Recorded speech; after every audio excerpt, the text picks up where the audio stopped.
രണ്ടു ഓലക്കിലോ വെള്ള തുണി എടുത്തോളൂ എന്നെ മൂടാൻ. കൊടുക്കാനാന്നോ എടുക്കാനാന്നോ? കൊടുക്കാനാ. ക്വസ്റ്റ്യൻ നമ്പർ 1 നിങ്ങള് ഒരു ഇത് വെച്ചിട്ടുണ്ടല്ലോ, എന്താ ഹൂറികളോ, സ്വർഗത്തിലെ ഹൂറികളൊക്കെ ഇങ്ങനെ നിൽക്കുന്ന ഒരു ഫോട്ടോയൊക്കെ. ഈ നിങ്ങള്, എനിക്ക് ശരിക്കും നിങ്ങൾ അവർക്ക് ഭയങ്കര സങ്കടമാണ്. നിങ്ങൾ എങ്ങനെ ഇതൊക്കെ ചെയ്യും? നിങ്ങൾ ശരിക്കും മതം പഠിച്ച ഒരാളല്ലേ? പക്ഷെ നിങ്ങൾക്ക് എങ്ങനെ ഇത് ചെയ്യാൻ തോന്നുന്നു? എന്റെ ഡൗട്ട് ആട്ടോ. അതായത് നിങ്ങൾക്ക് എന്താ അതിലെ കുഴപ്പം? ഇല്ല, ഞാനൊരു കാര്യം തെറ്റുണ്ടോ? അല്ല, തെറ്റുണ്ടെന്നല്ല, ഞാൻ നിങ്ങളുടെ ഒരു കാര്യം പറയട്ടെ. ഞാനിപ്പോ ഇപ്പൊ അല്ല, അതിലെ പ്രശ്നം എന്താന്ന് പറയും. ഞാൻ പറയുന്നത് മുഴുവൻ കേൾക്കൂ. നിങ്ങൾ കണ്ടിട്ടുണ്ടോ? ബിക്കിനി ഇട്ടിട്ടാണോ? അല്ല, ഖുർആനിൽ എഴുതി വെച്ചിരിക്കുന്ന ആയത്ത് വായിക്കുമ്പോൾ നിങ്ങൾക്ക് എന്തെങ്കിലും പ്രശ്നം തോന്നാറുണ്ടോ? ഓക്കെ, ആയത്ത് വായിക്കുമ്പോ എനിക്കൊരു പ്രശ്നം തോന്നിയിട്ടില്ല. അല്ല, സാധാരണ ബിക്കിനി ആ ആയത്തിൽ എഴുതി വെച്ച സാധനം അത് ചിത്രമാക്കുമ്പോൾ നിങ്ങൾക്ക് പ്രശ്നം തോന്നുന്നത് എന്തിനാ? അല്ല, അതിന്റെ അകത്ത് ബിക്കിനി ഇട്ടിട്ടാണ് നിൽക്കുന്നതെന്ന് എഴുതി പറഞ്ഞിട്ടുണ്ട്. സത്യം പറഞ്ഞു കഴിഞ്ഞാൽ ഖുർആനിൽ എഴുതി വെച്ചിരിക്കുന്നതിൽ ജട്ടി ഇല്ല. ഞാൻ ജട്ടിയും കുറെ ഹിജാബും അഡീഷണൽ വെച്ചു കൊടുത്തിട്ടുണ്ട്. അപ്പൊ ജട്ടി ഇല്ലാതെയും കൂടിയാണ് ഞാൻ ചിത്രം വെച്ചിരുന്നെങ്കിൽ താങ്കൾ എന്ത് പറയാ? അപ്പൊ മാത്രമല്ല, ഞാൻ മാന്യനായതുകൊണ്ട് എന്റെ വക ജട്ടിയും ഒരു തലയിൽ ഒരു തട്ടവും ഞാൻ ഇട്ട് കൊടുത്തിട്ടുണ്ട്. അതാണോ ഞാൻ ചെയ്ത തെറ്റ്? മാത്രമല്ല, അവർ ഈ വലം കൈ ഉപയോഗിക്കുന്നത് മറ്റു പല ആവശ്യങ്ങൾക്കുമാണ്. അപ്പൊ ഖുർആനിൽ എഴുതി വെച്ച സാധനം വേറൊരാള് ചിത്രമാക്കുമ്പോ നിങ്ങൾക്ക് പ്രശ്നമായിട്ട് തോന്നുന്നുണ്ടെങ്കിൽ അത് ചിത്രമാക്കിയയാളുടെ കുഴപ്പമാണോ അതോ ഖുർആനിൽ എഴുതി വെച്ച സാധനത്തിന്റെ കുഴപ്പമാണോ? നിങ്ങൾ പറ. 30 നിങ്ങൾ ഇതുവരെ ഖുർആൻ ഒരു ആവർത്തി നിങ്ങൾ വായിച്ചിട്ടില്ല. അതിന്റെ അർത്ഥം നിങ്ങൾ മനസ്സിലാക്കിയിട്ടില്ല. ഞാൻ ചോദിക്കുന്നത്, വർഷത്തിന്റെ ഇടയിലും നിങ്ങൾക്ക് ഈ ഖുർആൻ വായിച്ചു നോക്കിയിട്ട് അതിനകത്തുനിന്ന് ഒരു മാർഗനിർദ്ദേശം നിങ്ങൾക്ക് എടുക്കാൻ തോന്നിയിട്ടില്ലേ? എന്താ ഇങ്ങനെ വായും പൊളിച്ച് നിക്കണേ? പറ, എന്തെങ്കിലുമൊക്കെ കടിച്ചാ പൊട്ടാത്ത കാര്യങ്ങൾ നിയന്ത്രിച്ചു പറ. തോന്നിയിട്ടുണ്ട്. അതുകൊണ്ടാണല്ലോ ഞാൻ ഈ മതത്തിൽ അടിയുറച്ച് വിശ്വസിക്കുന്നതും.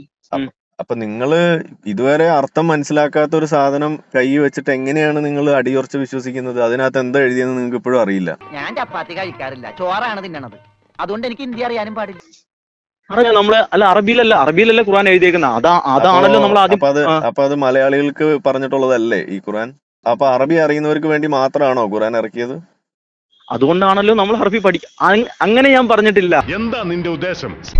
അത് പടച്ചോന്റെ ഒരു പോരായ്മയല്ലേ അത്? അപ്പൊ ഈ അറബി അറിയാത്ത ആളുകൾക്ക് ഇസ്ലാമിനെ കുറിച്ച് അറിയാനുള്ള ഒരു തടസ്സമായിട്ട് ലാംഗ്വേജ് ബാരിയർ ഉണ്ടാക്കി വെക്കല്ലേ ചെയ്തിരിക്കുന്നത്? അത് പരാജയമാണ്.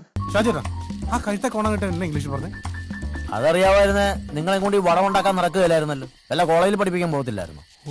അല്ല, അതെങ്ങനെയാണ് നിങ്ങൾക്ക് പറയാൻ കഴിയുക? അങ്ങനെയാണെങ്കിൽ 6-ാം നൂറ്റാണ്ടിൽ ഈ ലോകത്ത് മൊത്തം ഇസ്ലാം എങ്ങനെയാണ് പടർന്നു പന്തലിച്ചത്? മുഹമ്മദ് നബിയുടെ കാലഘട്ടത്തിലും പല രാജാക്കന്മാർക്കും മുഹമ്മദ് നബി കത്ത് എഴുതിയിട്ടുണ്ട്. ഇങ്ങോട്ട് ക്ഷണിച്ചത് എഴുതിയെന്നറിയോ? നിങ്ങൾ ഇസ്ലാമിലേക്ക് കടന്നു വരണം എന്ന് എഴുതിയിട്ടുണ്ട്. എന്നിട്ട് ഇല്ലെങ്കിൽ എന്താ നിങ്ങളുടെ രാജ്യത്തെ ആക്രമിക്കുന്നു, അങ്ങനെയാണ് എഴുതിയേക്കുന്നത്. അതെ. ഓഹോ, അങ്ങനെയാണല്ലേ? മര്യാദക്ക് ഇസ്ലാമിലേക്ക് വന്നോ, ഇല്ലെങ്കിൽ എന്റെ സൈന്യം നിങ്ങളെ ആക്രമിക്കുമെന്ന് പറയുമ്പോ അത് വാളുകൊണ്ടാണോ അതോ കലിമ കൊണ്ടാ, എന്തുകൊണ്ടാ അത് പ്രചരിച്ചതെന്ന് നിങ്ങൾ പറ. അപ്പൊ ഒറ്റ സജഷൻ എനിക്കുള്ളൂ, നിങ്ങൾക്ക് അറിയാത്ത കാര്യത്തിന്റെ മുകളിൽ നിങ്ങൾ ജഡ്ജ്മെന്റ്സ് പാസ്സാക്കാൻ നിൽക്കരുത്. അത്ര എനിക്ക് പറയാനുള്ളൂ. അത് വലിയൊരു പോയിന്റ് അല്ലടോ. ഈ മതത്തിൽ നിന്ന് പുറത്തു കിടക്കുന്ന വ്യക്തികൾക്ക് ഉണ്ടാകുന്ന ബുദ്ധിമുട്ടുകൾ നമ്മൾ പറഞ്ഞിരിക്കും. അപ്പൊ അതുകൊണ്ട് അതിപ്പോ ഏത് മതത്തിലായാലും ഉണ്ടല്ലോ. ഇപ്പൊ ഏത് മതത്തിലൊന്നുമില്ല. ഈ ഹിന്ദു മതത്തിൽ നിന്ന് മതം വിട്ടു എന്നതിന്റെ പേരിൽ വെട്ടിക്കൊല്ലുന്നത് എവിടെയെങ്കിലും കേട്ടിട്ടുണ്ടോ? കൊന്നിട്ടുണ്ട്. കൊടിഞ്ഞി ഫൈസൽ. നിന്റെ കക്ഷത്തിൽ മൂലക്കുരു എന്തിനാണ് കൊന്നത്? ആർഎസ്എസ്കാരാണ് കൊന്നത്. എന്തിനാ കൊന്നത്? മതം മാറിയോണ്ടാണ്. ഏത് മതത്തിൽ നിന്ന്? ഹിന്ദു മതത്തിൽ നിന്ന് അയാൾ മുസ്ലിം ആയതുകൊണ്ടാണ് അയാൾ അങ്ങനെ കൊല്ലണം എന്ന് ഹിന്ദു കിതാബിൽ ഏത് കിതാബിൽ എഴുതി വെച്ചിരിക്കുന്നു പറഞ്ഞു തന്നെ. എഴുതി വച്ചിട്ടില്ല. അതാണ് എനിക്കറിയേണ്ടത്. കൊല്ലണം എന്ന് എഴുതി വെച്ചിട്ട് ആ നിയമമാണ് നടപ്പിലാക്കുന്നത്. മതത്തിനെയാണ് ഞാൻ വിമർശിക്കുന്നത്, അല്ലാതെ ചെയ്യുന്ന ആളുകളെല്ലാം ഞാൻ വിമർശിക്കുന്നത്. അത് വേറൊരു വലിയ പോയിന്റ് ആണല്ലോ. എന്തുമാത്രം പോയിന്റുകളായി വീട്ടില്.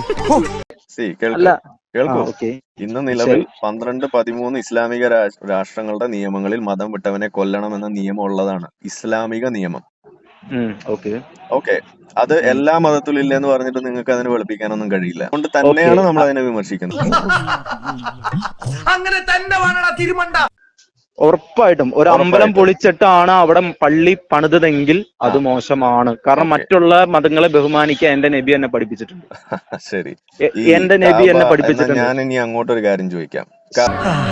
ഇപ്പൊ കിട്ടൂടാ, ഇപ്പൊ കിട്ടും, ഇപ്പൊ ഈശി പൂശോടാ. കാബ പിടിച്ചടക്കുന്ന സമയത്ത് കാബയ്ക്കുള്ളിൽ 360 ബിംബങ്ങൾ ഉണ്ടായിരുന്നു. അത് മുഹമ്മദ് നബി സ്വന്തം കൈകൊണ്ട് തല്ലി പൊളിച്ചിട്ടാണ് അവിടെ അത് പള്ളിയാക്കി മാറ്റിയത്. അത് താങ്കൾക്കറിയോ? ഇനിയും ചോദിക്കും, ഞങ്ങൾ ഒരു നാണോ മാനോ ഇല്ലാത്ത ഉണ്ടായിരുന്ന 360 ബിംബങ്ങൾ അത് അമ്പലമായിരുന്നു. ആ ബിംബങ്ങൾ സ്വന്തം കൈകൊണ്ട് വടികൊണ്ട് തല്ലി ഉടയ്ക്കുകയും അത് ബാക്കിയുള്ള ആളുകളോട് ബാക്കി ഒന്ന് പൊട്ടിച്ച് കളയണട എന്ന് പറഞ്ഞിട്ടാണ് അത് പള്ളിയാക്കി മാറ്റിയത്. ആ പണി മുഹമ്മദ് നബി ചെയ്തത് ശരിയോ തെറ്റോ? നിർത്തി അങ്ങ് അവമാനിക്കുവാണ് നീ. പറയുന്നത് തെറ്റാണെന്ന് താങ്കൾ സമ്മതിച്ചല്ലോ. തെറ്റാണ്. അപ്പൊ മുഹമ്മദ് നബി ഇതാണ് അവിടെ ചെയ്തത്. മുഹമ്മദ് നബി ചെയ്തത് ശരിയോ തെറ്റോ? No answer. അതെന്താ ആൻസർ ഇല്ലാത്തത്? അതെങ്ങനെ അതിപ്പോ ശരിയാവുക? എന്താന്ന് പറയാ, ഞാൻ അടിയുറച്ചൊരു വിശ്വാസി ആയതുകൊണ്ട് എനിക്ക് ആ അതുതന്നെയാണ് ഈ കാര്യത്തിൽ കുഴപ്പം. അപ്പൊ പിന്നെ എന്തിനാ ഈ എടുത്താ പൊങ്ങാത്ത പണിക്ക് നിൽക്കുന്ന സുഹൃത്തെ? പടച്ചോലെ കഷ്ടപ്പെട്ടോക്ക് വെറുതെ ആയല്ലോ. കാരണം ഞാന് അതെന്താ മുഹമ്മദ്? അപ്പൊ നിങ്ങൾ ഇടുമ്പോ വള്ളി ട്രൗസർ ബാക്കിയുള്ളവർ ഇടുമ്പോ ബർമൂഡ, അതെങ്ങനെ ശരിയാവുക? നീ എന്താ ഇവിടെ? പിക്നിക്ക് വന്നതാ, ഒളിവിലാടാ. ഇല്ല ഇല്ല ഇല്ല, ഇത് ഞാൻ നിങ്ങളുടെ ആൻസർ പറയാത്ത എന്താണെന്നറിയോ? അപ്പൊ നിങ്ങൾക്ക് അറിയാം അത് മുഹമ്മദ് നബി ചെയ്തത് തെറ്റാണെന്ന് അറിയാം, പക്ഷെ പറയാൻ നിങ്ങൾക്ക് സാധിക്കില്ല. ഇത് വെറും വേസ്റ്റ്. നിങ്ങൾ മുഹമ്മദ് നബി ചെയ്തിട്ടുള്ള ഇതുപോലെയുള്ള പോക്കിരിത്തരങ്ങൾ നിങ്ങൾ ആദ്യം അന്വേഷിച്ച് പഠിക്കുക. വാപ്പ ഒരു വാപ്പയാണ് വാപ്പ. വാപ്പ വാപ്പാന്ന് വിളിച്ചോണ്ടൊന്നും വാപ്പ വാപ്പയാവൂല വാപ്പ. അത് പിന്തുടർന്നുകൊണ്ടാണ് ഇവിടെ താലിബാൻ അവിടെ ബാമിയൻ ബുദ്ധ പ്രതിമകൾ തല്ലിപ്പൊളിക്കുന്നത്.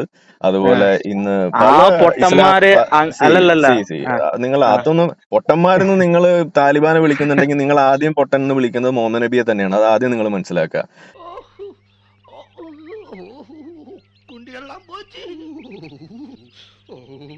കാരണം താലിബാൻ ചെയ്യുന്ന കാര്യങ്ങൾ ഇസ്ലാമികമായിട്ടുള്ള നിയമങ്ങളാണ് അവരവിടെ നടപ്പിലാക്കുന്നത്. മുഹമ്മദ് നബി വിഗ്രഹം തല്ലിപ്പൊളിച്ചു, അതുകൊണ്ടാണ് താലിബാൻ അവിടെ വിഗ്രഹം തല്ലിപ്പൊളിക്കുന്നത്. മുഹമ്മദ് നബി 6 വയസ്സിലുള്ള പെണ്ണിനെ കെട്ടി, അതുകൊണ്ട് തന്നെയാണ് താലിബാൻ അവിടെ 6 വയസ്സുള്ള പെണ്ണുങ്ങളെ കെട്ടാൻ പറയുന്നത്. അപ്പൊ നിങ്ങൾ താലിബാനെ പൊട്ടെന്ന് വിളിക്കുമ്പോ മുഹമ്മദ് നബിയെയും കൂടിയാണ് നിങ്ങൾ പൊട്ടെന്ന് വിളിക്കുന്നത്. അത് നിങ്ങൾ സമ്മതിക്കേണ്ടതായിട്ട് വരും. അല്ലെങ്കിൽ പിന്നെ ഈ എടുത്താ പോക്കാത്ത പണിക്ക് നിൽക്കരുത്. മീഡിയാസ് ഓരോന്ന് പടച്ചു വിടുവാണ്. ഗദ്ദാഫി ഒരു ഭീകരനാണെന്ന് പടച്ചു വിട്ടു, സദ്ദാം ഹുസൈൻ ഒരു ഭീകരനാണെന്ന് പഠിച്ചു വിട്ടു. എന്നിട്ട് പേപ്പട്ടീനെ കൊല്ലുന്ന പോലെ തല്ലിക്കൊന്ന് ഒരു ഭീകരനാണോ? ഭീകരനാണ്. സദ്ദാം ഹുസൈനോ? അല്ല, ഞാൻ പറയില്ല. കുർദുകളെയൊക്കെ ചുട്ടുവന്നൊന്നും ചുമ്മാ വെറുതെ പൊരിച്ചു നിന്നതായിരിക്കും. ഇപ്പൊ ഇറാഖിലെ അവസ്ഥ എന്താണെന്ന് നോക്കൂ. സദ്ദാമിനെ പോലെ ഒരു ശക്തമായിട്ടുള്ള ഒരു ഭരണാധികാരി ഉണ്ടായിരുന്നെങ്കിൽ ഇന്ന് അത് അവിടെ നടക്കില്ല.